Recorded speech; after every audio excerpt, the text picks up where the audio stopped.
자, 이분과 함께 또 이야기 이어가 봅니다. 유튜브 86번가 정광우 대표 모십니다. 대표님 안녕하세요. 안녕하세요. 네, 안녕하십니까. 대표님 기다리고 있었습니다. 뭐 어제 오늘 이제 사실은 어제 그 FMC도 있었지만 그 이후에 그 침체에 대해서 뭐 이제 많이들 얘기하는 것 같은데 뭐 오늘 어떤 얘기 해주시겠습니까? 관련돼서.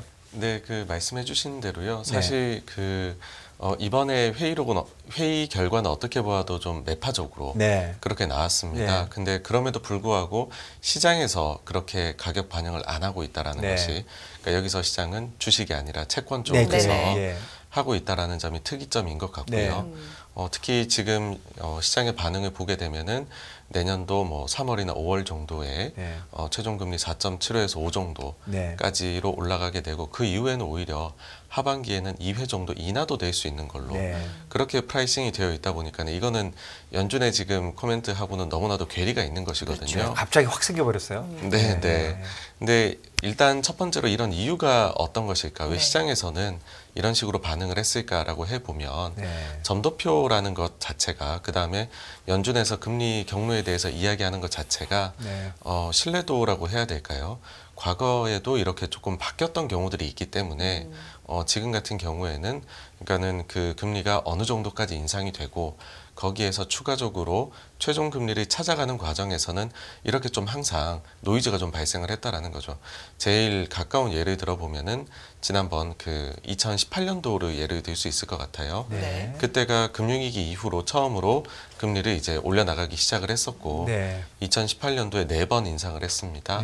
최종적으로 12월 달이 마지막 인상이 되었었는데, 그때 당시 인상을 하면서 연준에서 그 점도표를 냈었을 때에는 이듬해에도 2회 인상 추가로 계획이 되어 있었거든요. 근데 현실은 어떠했었냐라고 하면은 그것이 마지막 금리 인상이었고, 하반기 19년도 하반기에는 3차례 금리 인하가 오히려 나왔었습니다.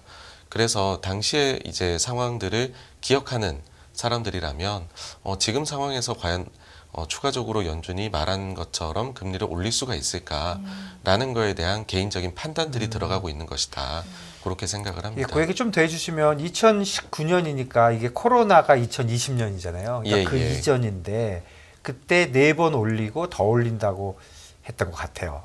그런데 그때 못 올린 이유가 뭐였죠? 그때 당시에는 이제 주가가 나빴습니다. 주가가. 네네. 어떤 상황으로 갔었냐 하면은 당시에 이제 정치권에서는 압박이 있었어요. 트럼프 대통령은 계속해서 금리를 올리면 안 된다, 오히려 내려야 된다라는 것이었고, 당시에 파월 의장은 좀 강경한 모습을 보였습니다.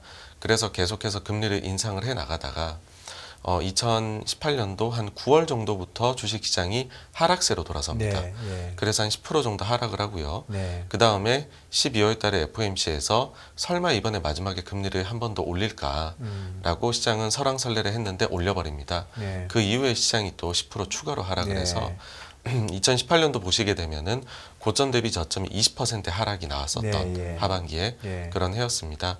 그러고 나니까는 그 뒤에는 완전히 태도를 돌변을 해가지고 연준에서 더 이상의 금리 인상은 사실상 없다라는 것을 선언을 해버리게 되거든요. 그때는 경기 침체 이슈가 크지 않았던가요? 그때 당시는 보시면은 미중 무역 분쟁 때문에 그 불확실성이 컸었던 시기였고, 그래서 전반적으로 경제에 대해 가지고서 그 전망치들이 낮아져 가고 있던, 그러니까 알 수 없는 불확실성이다 보니까 그걸 계속해서 낮춰 나가던 시기였었고, 그러다 보니 추가로 더 올릴 수 있을까 없을까를 시장에서 고민을 했었던 시기입니다. 어제를 기준으로 뭐 확 차이가 났어요. 그 전까지는 그래도 비슷하게 맞았는데, 그리고 점도표 좀 뭐 다들 잘 아시겠지만 점도표는 그냥 그 사람들이 가서 찍는 거죠.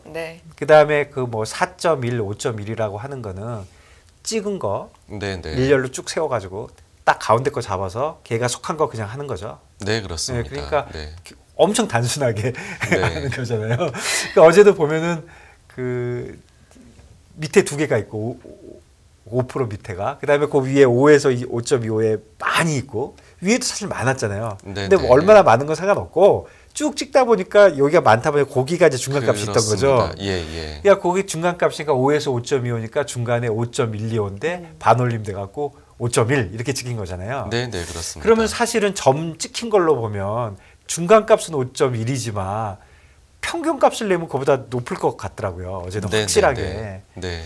그러면 보통 그런 경우에는 이제 시장이 거기에 따라서 이렇게 움직이는데 그러기는커녕 아이 저거 뭔 소리 돼. 그리고 그냥 가만히 있는 거잖아요. 네, 결국은 지금 맞습니다. 말씀드리는 거는 페드가 잘못 판단할 수 있다고 지금 시장은 보는 거네요.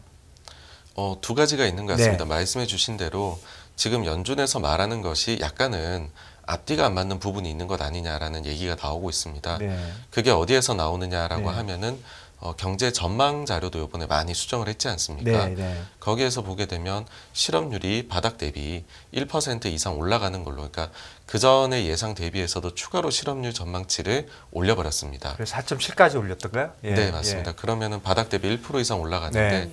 그렇게 올라간 경우에는 보통은 침체가 왔거든요. 네. 그러면 실업률 가정은 침체를 해두었는데 GDP 성장률 가정은 마이너스를 안 해뒀고 네. 그러다 보니까는 질의응답에서도 침체를 가정한 것이냐라는 질문이 나올 수밖에 없는 것이고 그렇죠. 그런데 파월 의장은 그걸 또 부정을 하고 0.5%는 포지티브라고 그랬잖아요. 네. 사실 그게 또 정말 좀 그런 것이 예. 1분기, 2분기 때에는 오히려 GDP가 마이너스 나올 때에는 그건 신경 안 써도 된다고 네. 했었는데 이번에는 GDP 숫자를 신경 써서 침체가 아니라고 이야기를 하니 과연 이것이 어느 장단에 춤을 춰야 되느냐. 그래서 신뢰에 대한 과연 어떤 거를 정말로 속내를 가지고 있느냐. 그렇네요. 네, 그게 첫째가 있을 것 같고요. 예. 그 다음에 두 번째의 경우에는 지금 이제 그 사실 여러 가지 인플레 관련된 데이터들은 내려오고 있거든요. 네. 그런데 어찌 보면은 그 전에 비해 가지고서 사실 이제 그 간밤에 있었던 그 이제 그 유럽 중앙은행의 결정도 네. 상당히 매파적이었거든요. 네. 근데 그 전 회의에서는 비둘기로 돌변을 했다가 이번엔 또 매로 돌변을 했다라는 것이죠. 유럽 쪽도요. 예. 예. 그러면서 이걸 보면서 조금 느끼는 바들이 오히려 그때 대비해 가지고서는 좀 인플레 데이터는 내려오고 있는데 왜 이렇게 어조가 좀 변했을까라고 해보면은 아무래도 그 인플레와의 전쟁에서 처음으로 승기를 저는 잡은 것이다라고 생각을 하거든요. 네. 그러면은 이렇게 승기를 굉장히 어렵게 잡았는데 이걸 놓치기보다는 기왕 이번에 처음으로 한번 리더십을 잡은 이 상황에서 확실하게 좀 기대 인플레까지도 꺾고 가보자. 좀 더 단단하게. 네. 그렇게 하기 위해서는 네. 최종에 대해서는 사실 지금 말하기는 이르긴 하거든요.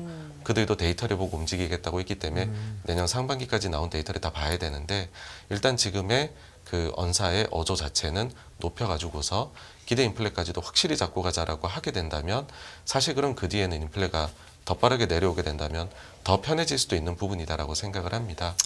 네. 그렇네요. 그러면 결국은 좀 그냥 이제 그냥 그 뭐라 그러나요?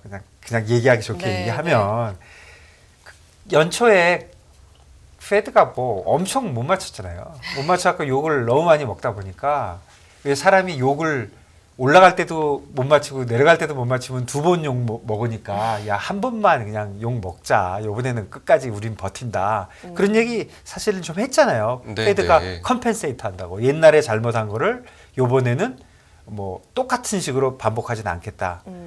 뭐 좀 그렇게 하고 있는가요? 사실 그렇게 하면 안 되는 거 아닌가? 네, 근데 그 예. 와중에서 또 이제 변수라고 한다면 예. 한 가지 또 생각해 볼 수 있는 가능성이라고 한다면은 지난번의 경우에는 좀 네. 글로벌의 크레딧 리스크에 대한 걱정들이 많았었습니다. 네. 그때 당시에는 그 이제 크레딧 스위스 문제도 있고 예. 그 다음에는 맞아요.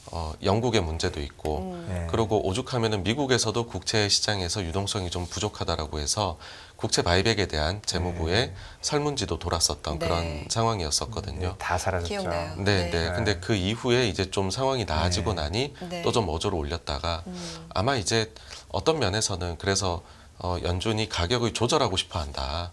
어떤 특정한 정도의 수준으로 그런 이야기도 나오는 것이 상황에 따라 가지고서 지금 중앙은행들의 멘트의 수준이 데이터에 따라서가 아니라 좀 바뀌는 것 아니냐 이런 가능성도 제기가 되고 있습니다. 저도 네. 그 생각은 좀 그런 생각은 좀 들더라고요. 그 연준 위원들이 맨날 주식시장 보고 있는 거 아니냐. 그 이제 다들 비판을 하는데 연준은 사실은 주식시장보다는 크레딧 시장을 더 보고 있는 거는 같아요. 크레딧 시장이 안정되니까 이제 세게 나가는 거죠. 네. 네. 뭐 세게 나갔다가 크레딧 시장이 무너지는 거는 진짜로 무서운데 주식은 빠지는 거는 별로 신경 안 쓴다 이런 거죠. 네. 간밤에 또 뭐 소매 판매라든지 실업수당 청구 뭐 이런 부분들 경기에 대한 가늠을 해볼 수 있는 지표들이 좀 나와서 주식시장은 좀 출렁였잖아요. 이런 부분도 또 어떻게 보셨는지 의견 듣고 싶어요. 네네. 네. 사실 그들에 대해 가지고서 상황에 따라서 네. 좀 설명이 달라지는 것 같아요. 네. 그러니까는 지금은 원래 같으면은 소매 판매의 경우에는 조금 못 나오는 것을 시장이 좋아했었거든요. 예, 밴뉴스, 굿뉴스죠. 네. 그렇게 되어야지 수요단에서 기반해서 자극이 되었던 네. 인플레가 좀 둔화가 일어날 수 있다라는 부분이었는데 네. 이번에는 반대가 돼서 그렇죠. 소매 판매가 나쁘게 나온 것은 나쁜 것이다. 경제 침체를 우려하니까라는 것 네. 같고요. 반대로 지금 그때 당시에 이들과 반대로 생각했던 이제 투자자들의 경우에는 실업 데이터가 못 나오기를 바랬었거든요, 원래는. 네. 그래야지 실업에서 고용 쪽에서의 뜨거움이 좀 열기가 줄어들게 네. 되니까 그렇게 되면 연준이 좀 피봇을 할 수 있지 않느냐라고 생각을 했는데 이제는 반대가 되어가지고서 너무 침체가 오면 안 되기 때문에 고용 시장이 너무 나빠지는 것도 별로여서 오히려 실업수당이 좀 낮게 나오는 것이 좋은 것 아니냐라는 식으로 공수가 바뀌게 돼버린 느낌도 듭니다. 낮게 간밤에. 나오는 거요? 예. 그러니까 예상치 대비해서 네. 실업이 너무 많이 나오면 아이고 경기 침체가 정말 깊은 침체로 너무 빨리 가버리는 거 아니냐라는 우려가 있어서 오히려 그 실업수당 청구 건수는 좀 적당하게 혹은 약간 낮게 나오는 것이 좋은 게 아니냐 이런 식으로 태도 변화가 감지가 되더라고요. 그러니까 실업 청구가 낮게 나온 거니까 좀 타이트하지 않은 거죠. 조금 타이트하게 타이트하게 나오면 그러면 나쁜 뉴스다. 청구 건수는 오히려 줄었잖아요. 네. 그렇죠? 그래서 이제 원래 같으면은 네. 실업수당 청구 건수가 많이 나와야 네. 고용 쪽에서 좀 둔화가 그렇죠. 있고 네. 임금도 둔화가 되는데 네. 지금은 근데 그러다가 너무 많이 늘어나 버리면 지금은 침체 걱정을 하는데 네. 그러니까는 확실히 그 소매 판매를 바라볼 때도 그 다음에 그 고용을 바라볼 때도 인플레 중심의 시각에서 조금 바뀌는 거죠. 경기 경기 침체에 쪽으로. 대한 시각으로 넘어가고 있는 게 좀 느껴졌고요. 예. 그리고 하나 더 말씀을 드리면은 사실 지금 나온 소매 판매 데이터는 좀 노이즈가 껴 있습니다. 그래요? 캘리포니아에서 네. 그 안티 인플레이션 관련해 가지고서 이례적으로 나갔던 그런 네. 보조금이 있고 네. 그에 따른 보상 때문에 그 전월에 나왔던 소매 판매는 예상보다 잘 나왔거든요. 네. 그때는 많이 플러스 요인으로 작용됐고 네. 이번 같은 경우에는 많이 그게 없어져 가지고 마이너스 요인으로 작용을 했습니다. 네. 그걸 제외를 하고 봐버리게 되면은 그런가요? 네네 두 개를 평균을 해버리면은 사실은 그렇게 평균에서 벗어나지 않는 데이터가 나왔는데 좀 이제 그렇게 돼버렸죠. 지난번 거는 많이 위로 튀게 느껴지게 되고 이번에는 많이 갑자기 급속도로 약해진 것처럼 저 전월 비 0.6%가 줄었으니까. 네네 그렇습니다. 그래서 이제 경제 지표를 보는 것도 일단 저는 좀 그런 것 같아요. 저는 뭐 좀 단순하게 보는 거 좋아하니까 고용 지표는 아직도 좀 헷갈리는 대목이 있고 그다음에 또 어쨌거나 지금 말씀해 주신 말도 당연히 맞지만 또 파월이 뭐 고용에 대해서는 뭐 고용 무조건 잡아야 된다고 난리를 치니까 고용은 타이트한 게 좋은 건지 나쁜 건지 헷갈리지만 경기 쿨링 되는 거는 이제는 확실하게 나쁜 뉴스로 보는 것 같아요. 네네. 예. 그러니까 침체에 대한 우려가 우려 중에서 넘버원으로 올라온 예. 것 같고요. 네. 그래서 그 관련된 데이터들이 네. 나올 때마다 반응이 더 격렬하게 나오는 것 네. 같습니다. 예. 그렇게 보면은 보통 이제 경기에 대해서 알려주는 데이터들이 월말 월초에 네. 많이 나오게 되거든요. 그래서 뭐 이달 말이나 내달 초 정도에서가 확실히 좀 뭐 방향성이라고 해야 될까요? 네. 그런 데이터를 가지고서는 잡히지 않을까. 그리고 또 그때가 고용 데이터들도 나오게 되니까는 근데 그 데이터를 가장 기다릴 것 같습니다. 특히 소매 판매가 미국 경제에서 뭐 3분의 1인가요? 굉장히 차지하는 게 좀 크다고 알고 있어서 지표가 네네. 좀 상당히 중요했던 것 같고 질문해 주시죠.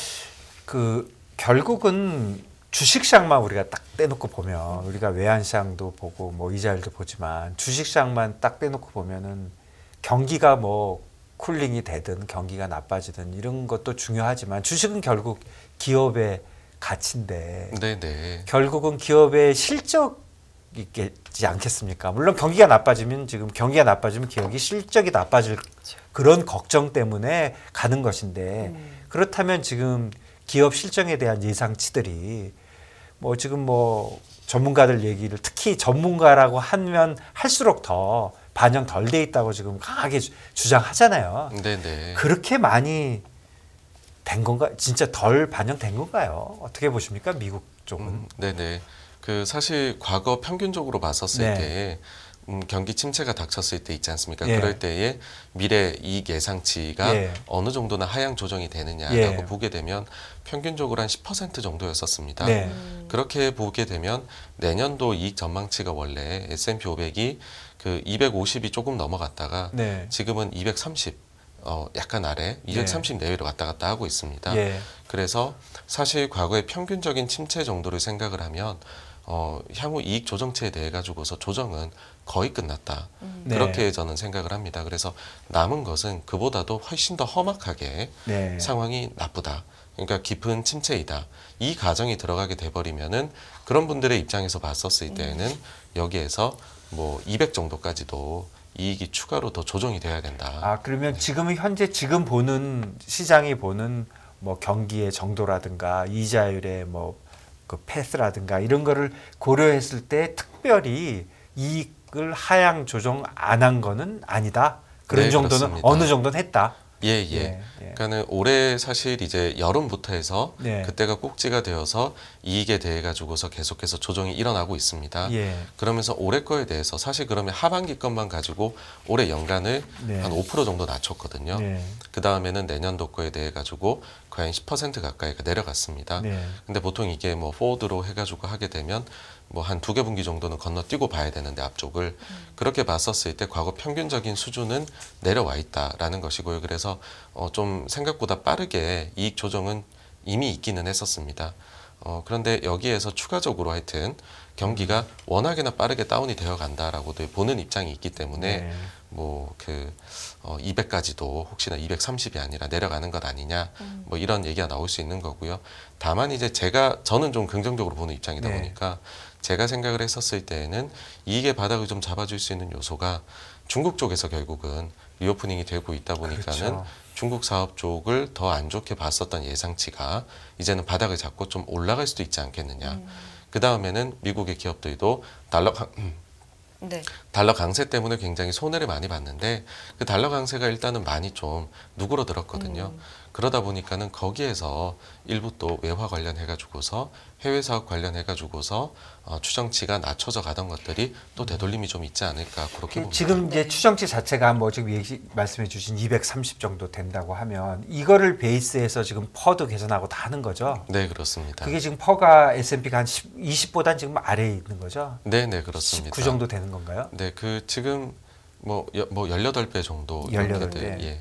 뭐 역사적 평균이 17이라고 하는데 네. 역사적 평균은 그야말로 예전 얘기고 요즘은 퍼가 더 올라가야 되는 거 아닌가요? 전 뭐 잘 모르겠습니다.